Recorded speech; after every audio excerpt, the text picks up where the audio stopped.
Yay. Hi, everybody. I'm Pam Chambers, and I am so excited to have Moylan Ryan on with us. Moylan, go ahead.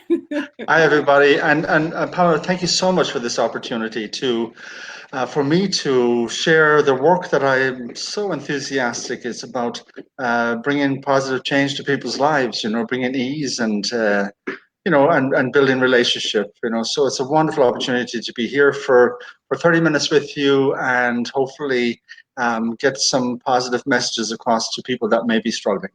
Oh, great. We had a survey that came out, and they wanted to help children with impulse control. That was the top of the list of the survey. And I know you offer embodiment. Can you explain a little bit about embodiment, what that might mean?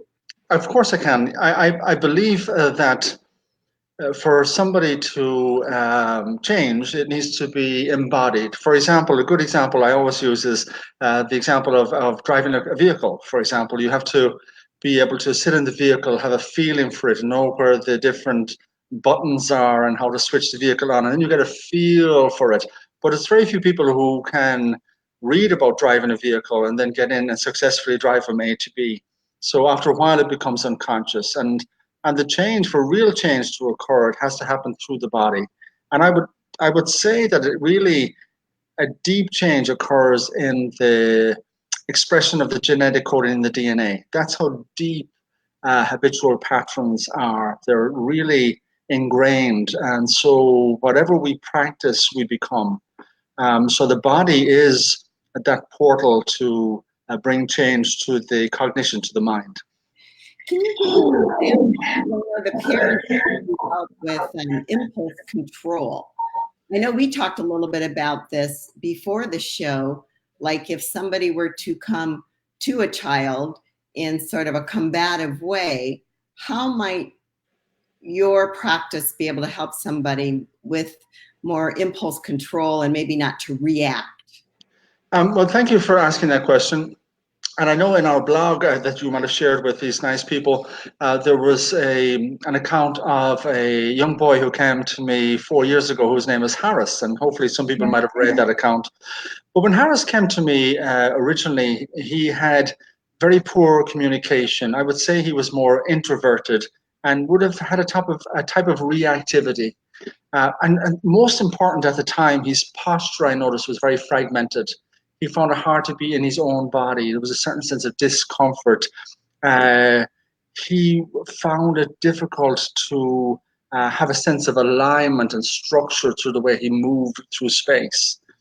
And at the time, that was 4 years ago. At the time, it was really significant because when Harris came, I was developing a course called Embodied Mindfulness, which is an integration of Aikido, the harmony of Aikido, and yoga, the unity of yoga, and also the focus of mindfulness, the self-regulation that comes from emotional intelligence, and the use of nonviolent communication. And I've been looking at that, all of those, for probably over 30 years. And at that time, I had decided to integrate them into this embodied mindfulness program. And yes, I was teaching it at an Aikido dojo at this very time. But when Harris arrived with his father, he was getting that whole package. And it was beautiful because in the 4 years of Harris evolved through that program, he became part of the laboratory, the test. And it was beautiful to see his emergence. And after 4 years, I now had the presence of a young boy who was able to calm himself. He was able to communicate. He was able to problem solve. And the most noticeable thing, Pam, was his posture had changed. He now had much more of a deeper integration. And the reason for that was because he began to have a deeper sense of self through the practice. And when we have a deep sense of self, we have a deeper connection with our core beliefs, our core value. So before that, he was very, as I said, fragmented. Now he had access to positive decision making. He felt a sense of empowerment. And because of that, he was able to center himself and ground himself. So his impulsivity seemed to diminish. Wow. Because he felt that he didn't have to disempower others for him to feel powerful.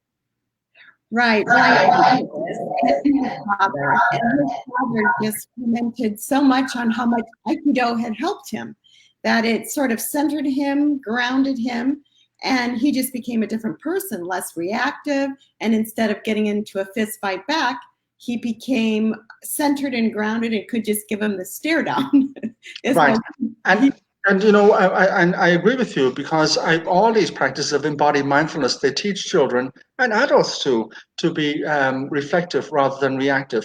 If you remember Viktor Frankl, between stimulus and response, there is a space. In that space is our power to choose our response. In our response lies our growth and freedom. But the space is very, very important. And the practice of staying in an expanded state so you can receive without having to react and push back and resist.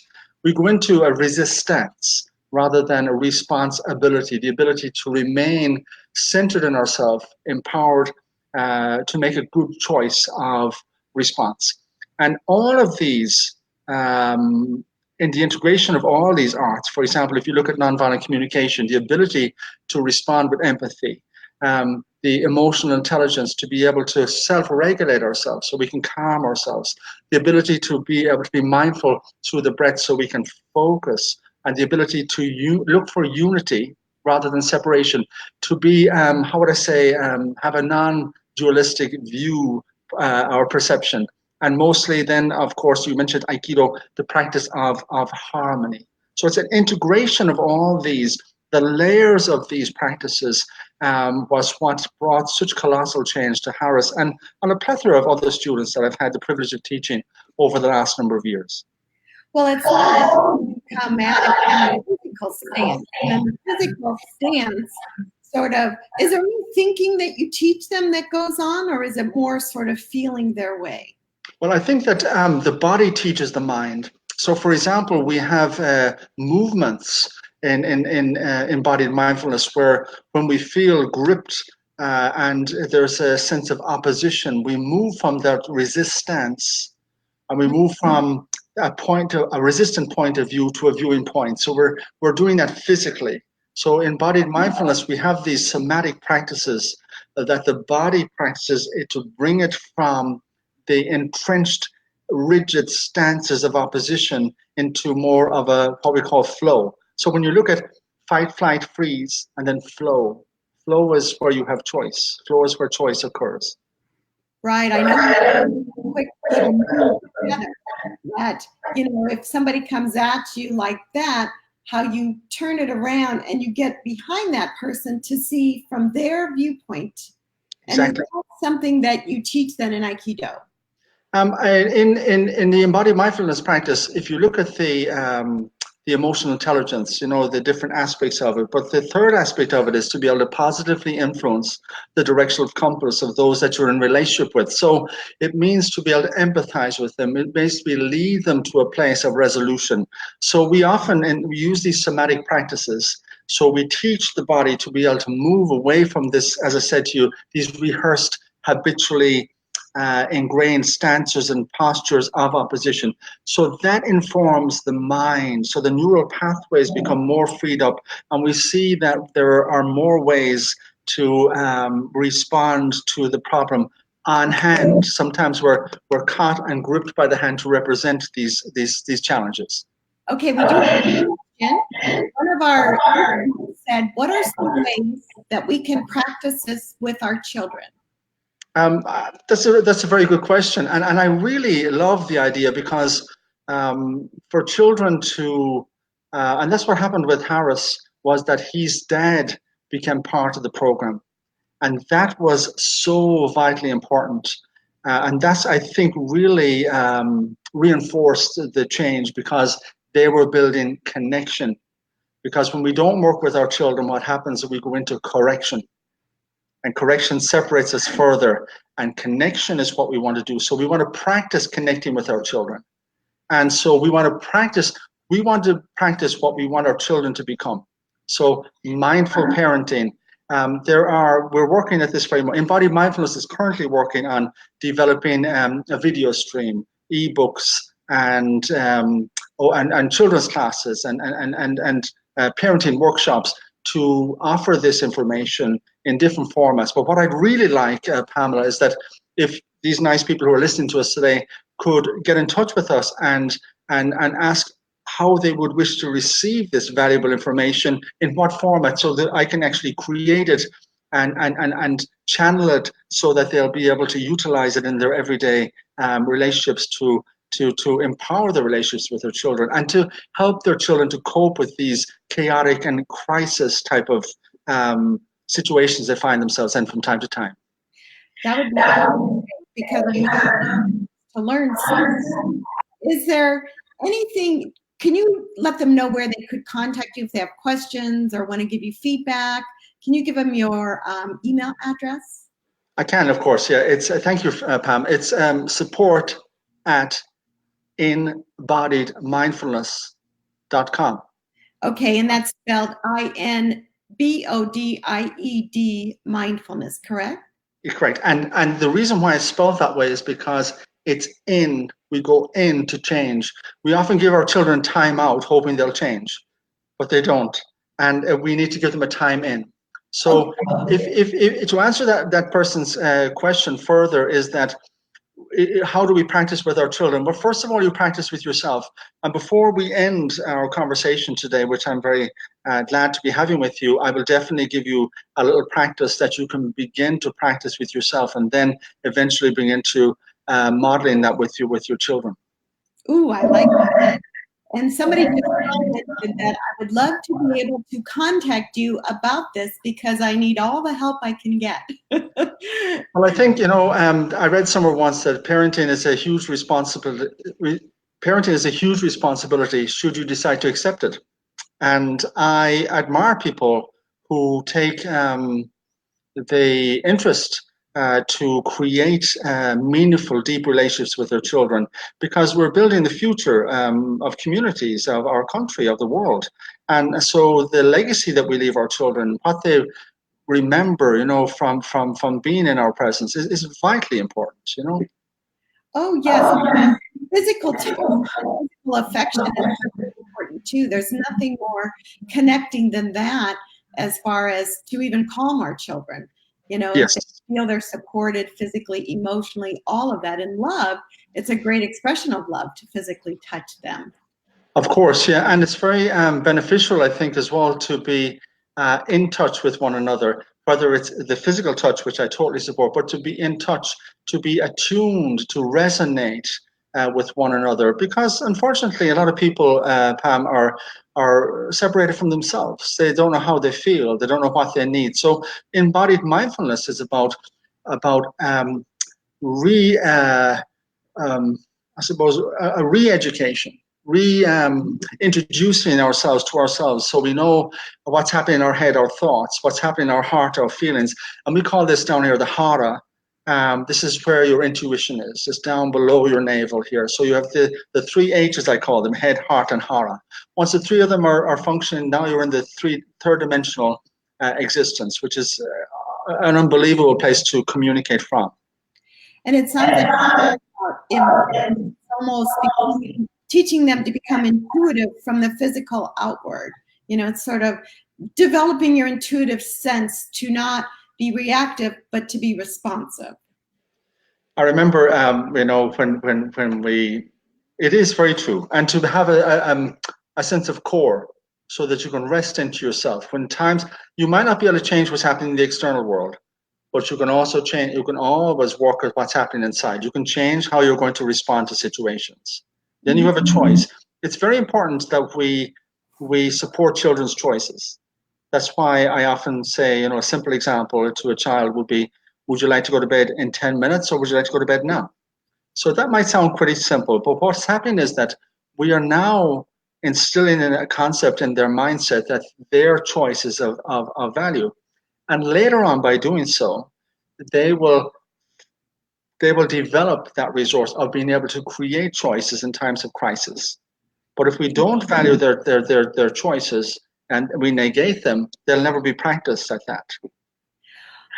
Empathy and compassion, like Aikido, because to me that would be a really good skill to not be reactive. If we have empathy and we don't want to hurt that person, empathy and compassion, we wouldn't fist fight back.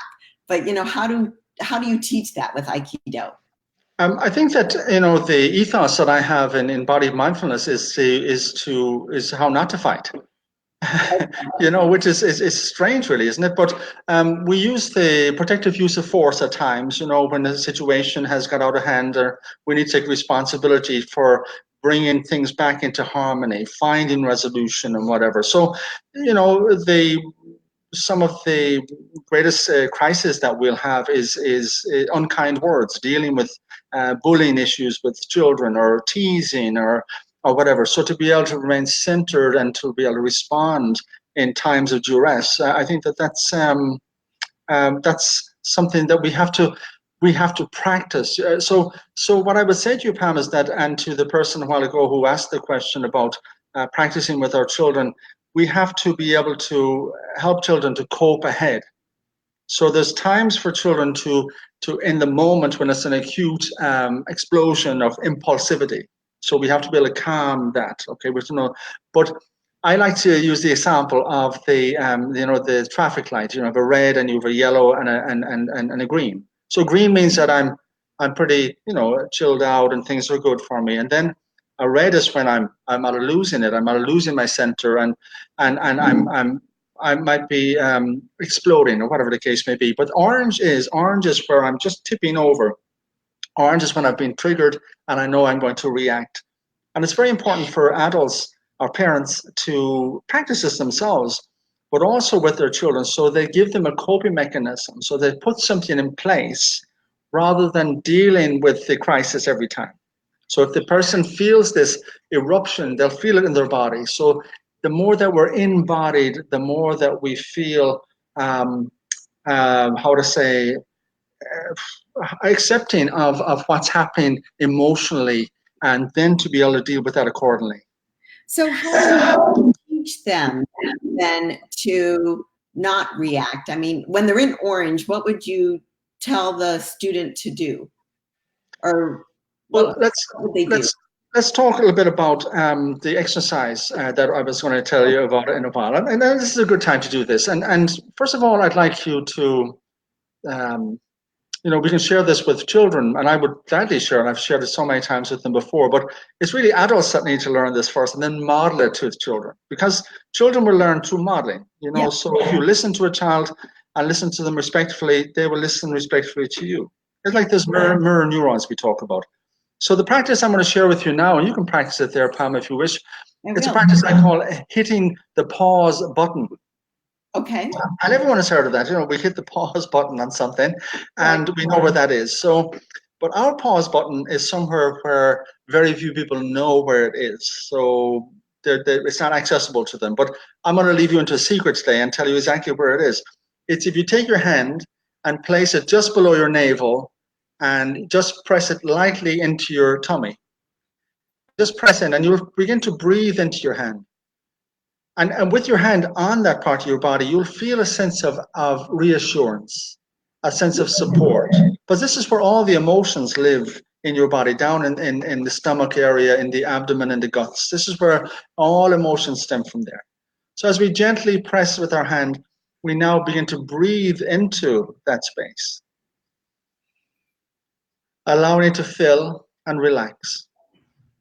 And then we gently exhale, and exhaling through the nose preferably. Breathe in again. And then we have a long out breath. And we keep our hand there on the pause button for as long as we need for things to reset. And when I say reset, Pam, I mean to restore balance. Because what happens if we don't know where the pause button is, and we as adults, our children, fall into this impulsive behavior. It feels physically like we feel warm. Our heart rate increases. We have a tightness in our neck and our throat and our chest. Our breathing is affected. And the action that we take place is that we start to speak louder. You'll probably notice that with people. Yeah. And then we have a threatening behavior. We either push people, we hit people, or we threaten them to do so. So when all that happens physically and action, we need to go to that place, which is hitting the pause button. So if you're in your car and your children are having a meltdown or whatever, the first place you to go as an adult or as a parent is hitting the pause button.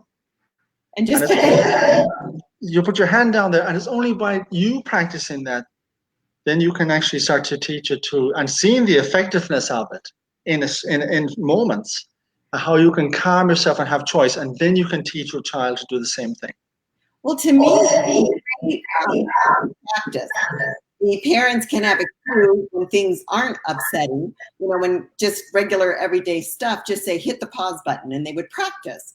So then when they are in a tense mode, a parent could just say pause button, and hopefully they'd go straight to that. And we fall under duress, we fall to the level of our practice.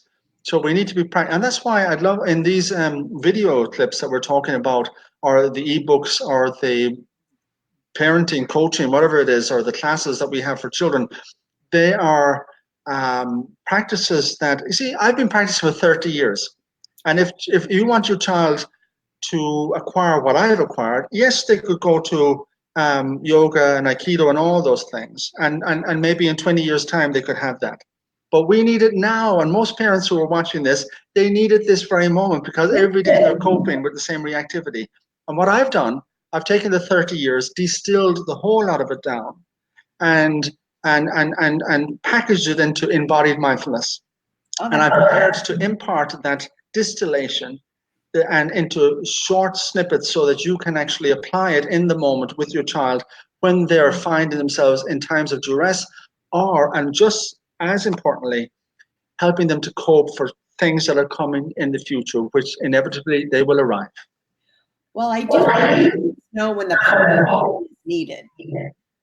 We can see our children start to escalate, and if we have already practiced with them the pause button, and we just say pause button, hopefully they will go directly into that. So it's a great little quick tool for parents to take away from all of this.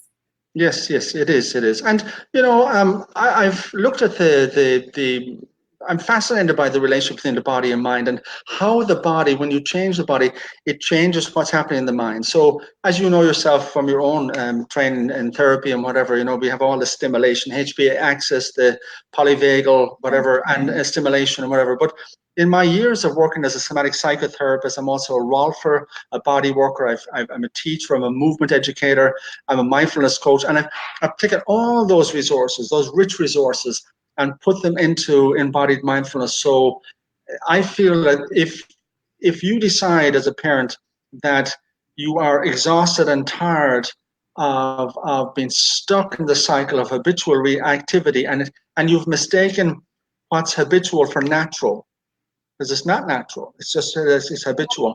And if you want to change that around, and you want to have, as I said to you, unity, harmony, focused attention, the ability to self-regulate, and to be able to communicate in a non-violent way, then this is where you need to be. I think it's, and somebody sent a comment. We wanted to make sure that they have your information correct, and there is a question mark up there, and that is correct. support@embodiedmindfulness.com. They just put a question mark after it to make sure they had it correct. Yes, and the website itself is embodiedmindfulness.com. That'll bring up our website, and the email addresses on that, phone numbers are on that as well. And I'm more than willing to respond to anybody who's willing to reach out to us. And as just to reiterate what I said, is that I long to help people, because I understand how debilitating and how much energy it takes every day to face these type of we sometimes see we're in competition with our children. It's like a battle. Who's going to win today, whatever. And we just want to love them. But we've forgotten, we've been at war so long, we've forgotten how to love them, and I really want to support people in being able to return to the loving, intimate, compassionate relationships that they initially sought.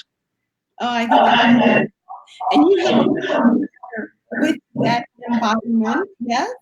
I didn't get that, Pam. Sorry, pardon me. wonderful partner with you at Embodiment. Yes. Yeah, Heather is my partner at Embodied Mindfulness, and she's equally as enthusiastic in the work. And you'll see her bio and her background, and we both work together, and we work individually, and we offer a plethora of trainings and workshops and opportunities to grow. I know. That's the business we're in. The two of you together are a dynamite package, and I've met Heather, and she's terrific. So you guys together give them double, what do I want to say, double gold stars. I mean, the two of you together are terrific. So. Well, I thank you for that, and it's nice to have, that energy, yin yang energy represented, in embodied mindfulness, because it comes back to the body again. And sometimes we're yang, sometimes we're yin, sometimes we're soft, sometimes we're hard. And we need to be androgynous. So we need to be able to, for children and all human beings, to be able to rest into our fullest capacity and not to be hiding out in one part of ourselves. Left and right brain hemispheres, and the integration, the fullness is what we want. We want to introduce, and that's what embodied mindfulness is about. It's about introducing people to their fullest capacity for living. And I think that Aikido is non-competitive, non-violent, right? That's very true. All the practices that we have, if you look at Aikido and yoga and mindfulness practice, you'll see that there's no competition in those. There's no willingness to explore violence. Actually, we explore the ability to be powerful, but not be violent. So if you look at our history, like Gandhi, for example, he got the British to leave, but he had no army or whatever. So we can be very powerful, but yet not be violent. So for the future of our world, it looks, daunting at times, but I believe if we embody this message, that we can find other ways to discover resolution to conflict, rather than using a power over model. We use a power with model, and the power with is to empower people to make choices based on collaboration, cohesiveness, cooperation, and they all build community, and then eventually build country and world. Beautifully to end that. Yeah.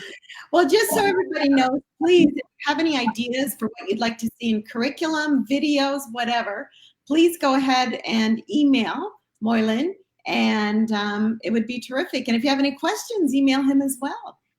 Please do, yes. And I welcome all suggestions. And as I said, we're awaiting to clarify your needs so that we can create the curriculum, the format, in how you'd like to receive this. And as I said to you, it's either going to be available in video streamings, or it's going to be in children's classes, in parenting, coaching opportunities, workshops, seminars, or you tell us, and we'll shape it to fit. And I will be with all my because they will definitely be able to use it all. So it'll be great. We'll be a team effort getting the word out there. Wonderful. Thank you so much for the opportunity, Pam. Thank you. Moylan. Okay. Bye, everybody. Okay. We'll see you later. Thank you guys for joining us and sending us some lovely questions, and keep us posted what you need and want and desire. All righty. Talk to you later. Bye. Bye-bye. Bye-bye.